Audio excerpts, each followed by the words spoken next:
Good morning बच्चों 12th class के vocal subject में इस बार 24-25 के सैम्पल पेपर में जो आया है क्वेश्चन 6 मार्क्स का, वो थोड़ा डिफरेंट है। वो देखिए इस तरीके से है। तान राग के गायन प्रदर्शन में उपयोग की जाने वाली एक तकनीक है। तान शब्द संस्कृत भाषा के तन से बना है, जिसका अर्थ है रागों के स्वरों का विस्तार करना। तानें कई प्रकार की होती हैं, जैसे सपाट तान, कूट तान, वक्र तान, बोल तान आदि। कभी कभी राग की प्रकृति के अनुसार तान की कुछ किस्मों को उस राग विशेष में लगाया जाता है। इसलिए तान की किस्में प्रस्तुत करते समय राग के चरित्र को बनाए रखना आवश्यक होता है। तो उपरोक्त परिच्छेद को पढ़ने के बाद प्रत्येक निर्धारित राग में तान की विभिन्न किस्मों में दो अलग अलग प्रकार की तानों को बनाएं। अब इसमें यहाँ पे तान की डेफिनेशन दे रखी है बेसिकली, और फिर उसमें बोला है कि हर राग में आपको अलग अलग तरीके की तानें बनानी है। ठीक है, तो इसका हमने क्वेश्चन का आंसर इस तरीके से देना है। जैसे राग भैरव है, तो राग भैरव में हमें 2 तानें बनानी है।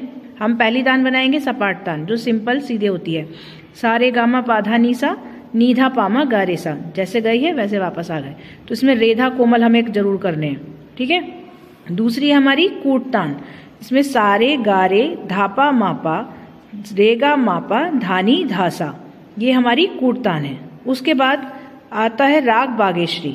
राग बागेश्वरी में मिश्र तान बनाएंगे हम। माधा नीसा, धानी सासा, नीनी धामा गारे सासा। ठीक है, उसके बाद पलट तान। पलट तान मतलब सानी नीधा धामा मागा, सानी धामा गामा गासा। ठीक, उसके बाद राग मालकोस में हम तान बनाएंगे वक्र तान। वक्र तान टेढ़ी जगती से। धामा गामा धानी सासा, धामा मागा गामा गासा। फिर गिट करी की तान, सागा मामा गामा धाधा, माधा नीनी धानी सा डैश डैश, या मतलब सा दोबारा भी लिख सकते हो।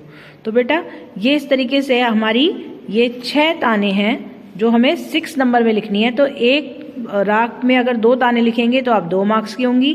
फिर दूसरे राग में 2 लिखेंगे तो 4 की हो जाएंगी। तीसरे राग में 2 लिखेंगे तो 6 मार्क्स की हो जाएंगी। इसी तरीके से पूरी 6 मार्क्स की ये हमारी तानें बनानी है। तो बेटा इस क्वेश्चन को छोड़ना नहीं है और प्रॉपर करके आना है।